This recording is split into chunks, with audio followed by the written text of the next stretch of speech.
Hello दोस्तों, मैं हूं फराज खान। स्वागत है आपका मेरे यूट्यूब चैनल एडिट ट्रिक्स में। और अपनी इस ट्यूटोरियल वेब सीरीज़ में आज फिर लेकर आ गया हूं एक नई क्लास। आज हम बात करेंगे अपने इफेक्ट कंट्रोल्स पैनल की, बट उसमें एक नए ऑप्शन की, यानी कि ओपेसिटी की। तो चलिए चलते हैं, शुरुआत करते हैं फिर कुछ नया सीखने की।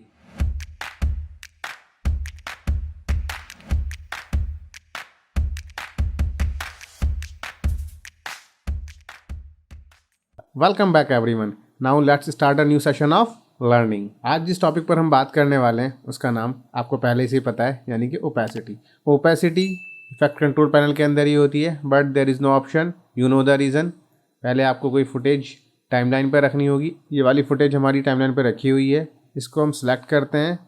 उसके बाद अगर हम इफेक्ट कंट्रोल पैनल के अंदर जाते हैं तो आप देखिए यहाँ सब कुछ एक्टिवेट है और ये आपकी ओपेसिटी। तो बेसिकली ओपेसिटी क्या करती है? अगर ओपेसिटी 100% है, इसका मतलब आपकी जो भी इमेज या फुटेज है वो सॉलिड है, यानी कि वो ओपैक है। अगर कोई भी चीज़ सॉलिड है, ये 100% है यानी कि ओपैक है, तो आप उसके आर पार नहीं देख सकते हैं। ठीक उसी तरह अगर आपकी फुटेज की ओपेसिटी 100% है तो आपकी फुटेज भी सॉलिड है, आप उसके भी आर पार नहीं देख सकते। लेकिन कोई चीज़ अगर ट्रांसपेरेंट है, फॉर एग्जाम्पल कोई ऐसा कपड़ा है, कोई झीना कपड़ा है, तो आप उसके आर पार बहुत ईजिली देख पाते हैं। Same with the footage. अगर आप अपनी फुटेज की ओपेसिटी यानी कि उसकी ट्रांसपेरेंसी को कम कर देंगे, फॉर एग्जांपल आप उसको रिड्यूस कर देंगे, तो आपको उसके पीछे का कुछ भी जो भी होगा, चाहे वो सॉलिड हो या कोई फुटेज हो या कोई इमेज हो, वो नज़र आने लगेगी। रीज़न क्योंकि आपकी फुटेज जो है वो ट्रांसपेरेंट हो गई है। तो अब इसके नीचे अगर आप कोई फुटेज रख देंगे तो वो आपको नज़र नहीं आएगी। यू नो द रीज़न, क्योंकि ये अभी आपकी 100% स्केल पर है। तो इसका एक तरीका तो यही है कि आप इसका स्केल डाउन कर दें, तो आपको पीछे वाली या इसके नीचे रखी हुई कोई भी फुटेज या इमेज नज़र आ जाएगी। बट अगर आप ऐसा नहीं करना चाहते, आप अगर इसकी ओपेसिटी यानी कि ऊपर वाले की ओपेसिटी को डाउन करेंगे, देखिए नंबर है यहाँ पर, अगर आप इनको कम करेंगे तो अब आपको पीछे आपकी नीचे रखी हुई फुटेज या इमेज नज़र आने लगी है।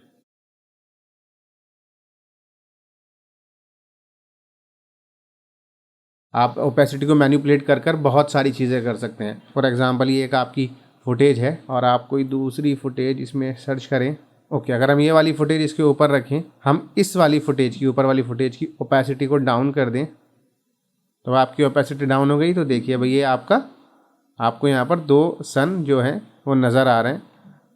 इस तरह की बहुत सारी चीज़ें आप ओपेसिटी के साथ कर सकते हैं, but you have to play around. थोड़ा सा मैनिपुलेट करना होगा ओपेसिटी को, और ये मतलब ये भी चेक करना होगा कितना करना है। अगर आप इसको ज़्यादा कर देंगे तो वो फिर बिल्कुल नज़र नहीं आएगा।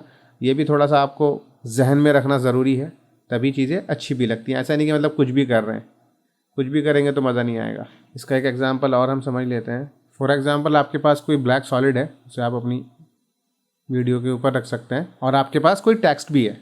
ये बहुत ज़्यादा अच्छा नहीं लग रहा है, तो अगर आप चाहते हैं कि आपका ये टेक्स्ट जो है वो आपकी फुटेज पर ट्रांसपेरेंट आए, यानी कि जो ये सॉलिड ब्लैक लेयर है ये ट्रांसपेरेंट हो जाए, तो वेरी सिंपल। आपने बहुत सारे न्यूज़ चैनल्स में या उसमें स्पोर्ट्स चैनल्स में देखा भी होगा। तो आप इसकी अगर ओपेसिटी कम कर देंगे तो देखिए आपको इस सॉलिड के पीछे का भी नज़र आ रहा है। अब ये I think it's making some sense now. तो बेसिकली ये तो मैंने आप लोगों को सिर्फ एक रफ आइडिया दिया है। आप इसी तरीके से कुछ और ट्राई कर सकते हैं, कुछ और टेक्स्ट बॉक्स बना सकते हैं और उनकी ओपेसिटी के साथ प्ले अराउंड कर सकते हैं। तो आई थिंक ये ओपेसिटी का एक ये वाला काम तो आप लोगों को समझ आ गया होगा। चलिए फिर इसे एक और एग्जांपल समझते हैं। You have this footage of water, और आप इसके ऊपर कुछ टेक्स्ट लिखना चाहते हैं जो कि ट्रांसपेरेंट हो। तो आप टेक्स्ट लेकर आएँ। ये टेक्स्ट मैंने फ़ोटोशॉप में लिखा है, कोई पीएनजी आप डाउनलोड कर सकते हैं if you don't know how to use the Photoshop. और अगर फोटोशॉप आपको यूज़ करना आता है तो यू नो कि कैसे हम पीएनजी फाइल बना सकते हैं और कैसे हम टेक्स्ट को लेकर आ सकते हैं। बट अगर आपको फोटोशॉप नहीं आता, then there is no issue. आपको बहुत सारी वेबसाइट, अगर आप गूगल पर सर्च करेंगे तो आपको ऐसी साइट मिल जाएंगी जहाँ से आप फ्री पीएनजी डाउनलोड कर सकते हैं। तो अब अगर आप इस वाटर को इस लेयर के ऊपर रख दें and then go to the effect controls, और उसकी ओपेसिटी अगर आप कर दें तो देखिए ट्रांसपेरेंट हो जाएगा। Then you can watch the water through the water, यानी कि जो वाटर का टेक्स्ट है उसके थ्रू भी आप वाटर को देख सकते हैं। ये पहले जब ओपेसिटी 100% पे थी, यानी कि जो आपकी टेक्स्ट लेयर है जब वो सॉलिड थी, जब वो ओपैक थी, तो आपको उसके थ्रू कुछ भी नज़र नहीं आ रहा था।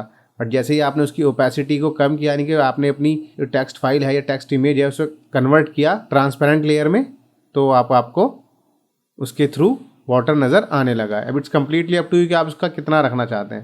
मतलब आप 0 से 100 के बीच में कोई भी फिगर सेलेक्ट कर सकते हैं। ये मैनिपुलेशन आपके अपने हाथ में है और आपकी अपनी सोच पर है कि आप उसे कितना देना चाहते हैं।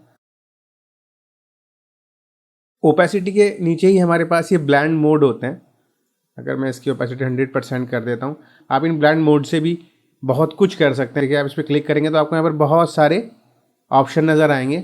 आप 1 बाय 1 सब ऑप्शन ट्राई करिएगा। अभी ये मैंने इसका ओवरले का ट्राई किया है तो इसने इसे मर्ज कर दिया है। नाउ इट्स लुकिंग लाइक जो हमारा टैक्स लेयर है वो पानी के भी नीचे चली गई है। और this is something magic. I hope you like this.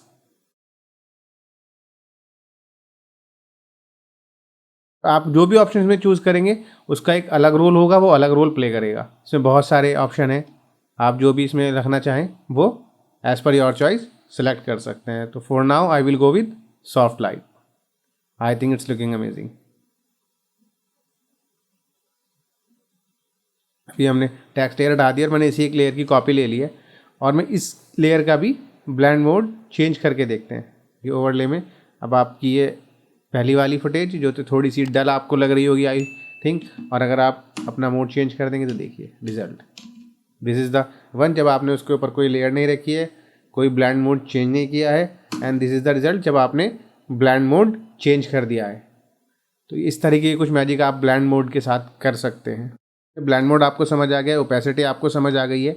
अभी हमारे 3 ऑप्शन और हैं हमारे पास जो हम ओपेसिटी में यूज़ कर सकते हैं, जिसमें से देखिए एलिप्स मास्क है, इसके बराबर में है पॉलीगॉन मास्क एंड ये pen tool. Basically pen tool से हम कुछ भी ड्रॉ करके उसे मास्क कर सकते हैं। तो बेसिकली मास्क कैसे काम करता है, वैसे तो मैं मास्क के ऊपर एक अलग से क्लास रखूंगा because mask is a very important topic. Editing में बहुत ज़्यादा यूज़ होता है मास्किंग का। अगर आप लोगों में से किसी ने आफ्टर इफेक्ट्स पर कभी काम किया है तो you know the value of masking के मास्किंग कितना यूज़ होती है और कितना काम आती है। अभी फॉर एग्जांपल ये हमारे पास एक फुटेज है, इसे मास्क कर दूंगा तो देखिए ये जैसे मैंने इस पर क्लिक किया एक रेक्टेंगल यहाँ पर आ गया है और ये आपकी फुटेज जहाँ पर ये रेक्टेंगल है सिर्फ उतनी आपको नज़र आएगी, उसके पीछे बिल्कुल ये ब्लैक हो गया है, यानी कि अब आपकी फुटेज पर मास्क लग गया है। अगर आप इस मास्क को सेलेक्ट करेंगे then you can play around. आप इस मास्क को कहीं भी मूव कर सकते हैं।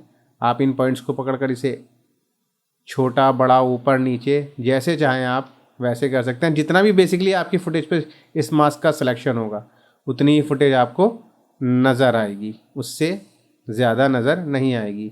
और अगर आप इसके नीचे कोई और फुटेज रख देंगे, फॉर एग्जांपल अगर मैं ये वाली फुटेज इसके नीचे रख देता हूँ देन यू कैन सी कि आपका ईगल या जो भी ये बर्ड है वो इस वाली फुटेज की ओवरले हो गई है।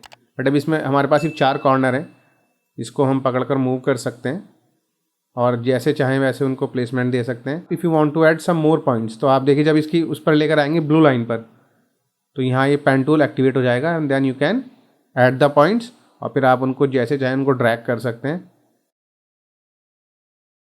आई थिंक ये आपको समझ आ रहा होगा कि कैसे मैं कर रहा हूँ कि आप जब भी ब्लू लाइन पे लाएंगे देखिए अभी आपका हैंड टूल है जो जिससे कि आप इसे मास्क को मूव कर सकते हैं अपने कहाँ पे इसे रखना चाहते हैं।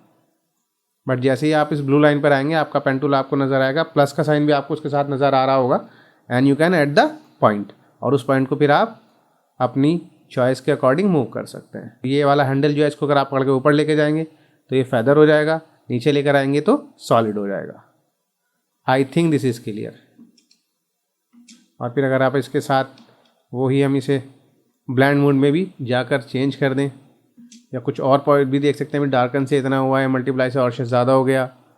इसी तरह अगर हम प्ले अराउंड करें इन ब्लेंड मोड में भी तो कुछ अच्छी रिज़ल्ट आपको नज़र आएंगे। थोड़ा सा टाइम इस पर देना पड़ेगा और एक बेस्ट रिज़ल्ट में आप आकर इसको चूज़ कर सकते हैं। बट एक बात का ख्याल रखिएगा कि जो ब्लेंड मोड हम यूज़ करते हैं इनसे थोड़ा सा प्रीमियर जो है वो हैवी हो जाता है। तो हो सकता है कि जब आप ये ब्लेंड मोड यूज़ करें तो आपका सिस्टम थोड़ा स्लो हो जाए। माइंड मत करिएगा, आपके सिस्टम में कोई प्रॉब्लम नहीं है, ये ब्लेंड मोड की वजह से हुआ है। ये थोड़ा सा सिस्टम को स्लो कर देते हैं। ये देखिए, तो I think you like the result. इसी तरीके से मतलब अभी ये क्या हुआ है कि हमारा जहाँ पर क्योंकि ये एक मूविंग ऑब्जेक्ट है, ये जो आपका बर्ड है ये फ्लाई कर रहा है, तो ये अभी जहाँ पर आपने मास्क लगाया हुआ है जब तक मास्क के उस एरिया में है तो तब तक देखिए आपको नज़र आ रहा है। बट जैसे ही मास्क के एरिया से बाहर जाता है ये थोड़ा सा फिर फैदर होना शुरू हो जाएगा। Then you have to move और एनिमेट द।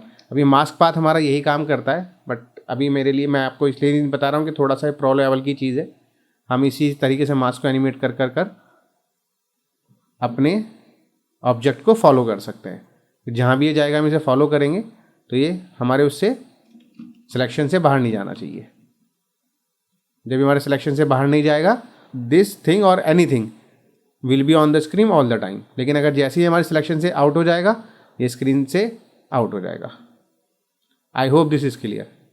सेम काम जो हमने भी रेक्टेंगल टूल से किया वही हम एलिप्स से भी कर सकते हैं। एलिप्स भी आपको यहाँ पर कुछ हैंडल्स देगा, then you can play around with this. Same उसी तरीके से देखिए बन गया है। आप उसको मूव करेंगे, जैसे चाहेंगे मूव कर सकते हैं। ओके गाइस, पेन टूल से भी आप यही काम कर सकते हैं, यानी कि पेन टूल से आप अपना पाथ बना सकते हैं जितना आप चाहते हैं। आप उस पार्ट को यूज़ कर सकते हैं, जैसे कि आप एलिप्स टूल या रेक्टेंगल टूल के साथ कर सकते हैं। सेम काम हम पेन टूल से भी कर सकते हैं। मास्किंग का मतलब ये बहुत, मैं पूरी से मास्किंग तो नहीं कहूँगा, it's just introduction of the masking. ये मास्किंग का इंट्रोडक्शन भी आपको समझ में आ गया होगा और ओपेसिटी आप समझ आ गई होगी। ब्लेंड मोड आप प्ले अराउंड कर सकते हैं, तो आपको थोड़ा सा मतलब आगे जैसे हम जाएंगे और अच्छे से समझ में आ जाएंगे। बट अभी आपको समझ में आ गया होगा कि ब्लेंड मोड के साथ भी हम किस तरह प्ले कर सकते हैं। आप कोई भी लेयर लें, कोई भी फुटेज की लेयर है, उसके ऊपर एक फुटेज की लेयर और लगाइए, देन आप just try to change the blend mode. आपको कुछ ना कुछ अच्छे रिजल्ट लगेंगे। आई होप ओपेसिटी आपको समझ आ गई होगी। अगर आपकी कोई भी फुटेज या इमेज 100% पर है तो वो ओपेक या सॉलिड है। अगर आप उसकी ओपेसिटी को कम करते हैं, दैट मीन्स आपकी फुटेज या इमेज ट्रांसपेरेंट हो गई है, यानी कि you can watch through the image और फुटेज। बट अगर आपकी फुटेज या इमेज सॉलिड है तब आप उसके आर पार नहीं देख सकते हैं। मास्किंग आई थिंक आप लोगों को क्लियर है कि किस तरीके से हमारे एलिप्स, रेक्टेंगल और पेन टूल से हम मास्क क्रिएट कर सकते हैं। बेसिकली अभी तो ये मास्किंग का सिर्फ इंट्रोडक्शन है। It's a big topic actually, so I will create a different class on this और मैं तब आपको अच्छे से समझाऊंगा। बट आई थिंक अभी भी आपका इंट्रोडक्शन तो उससे हो ही गया है, तो आप समझ सकते हैं कि कैसे हम चीज़ों को मतलब एक लेयर के ऊपर दूसरे लेयर रखकर कैसे उसमें से कुछ पार्ट को मास्क कर सकते हैं, कैसे हम उसके अंदर पॉइंट ऐड कर सकते हैं। ब्लेंड मोड समझ आ ही गए होंगे, किस तरीके से हम एक लेयर के ऊपर दूसरी लेयर रखकर उसका मोड चेंज कर सकते हैं, किस तरीके से कलर चेंज कर सकते हैं। हर मोड का इसमें एक अपना अलग रोल है। वो रोल क्या है वो भी मैं आपको समझाऊंगा, बट अभी आई थिंक उसका राइट टाइम नहीं है। अभी आप ये थोड़ा सा इसका बेसिक ओपेसिटी का समझ जाएं, तो अपनी आने वाली क्लासेस में हम ब्लेंड मोड पर ज़रूर बात करेंगे। I hope you enjoyed this tutorial. अपनी क्लास को आज हम यहीं ख़त्म करते हैं। उम्मीद करता हूँ कि ये क्लास भी आपको समझ भी आई होगी और पसंद भी आई होगी। और समझ आई है एंड पसंद आई है, then you know the drill. Please do like the video, share the video, और अगर अभी तक चैनल को सब्सक्राइब नहीं किया है तो प्लीज़ डू सब्सक्राइब। मिलेंगे अपनी नई क्लास में फिर कुछ नई लर्निंग के साथ। Till then take care and bye bye.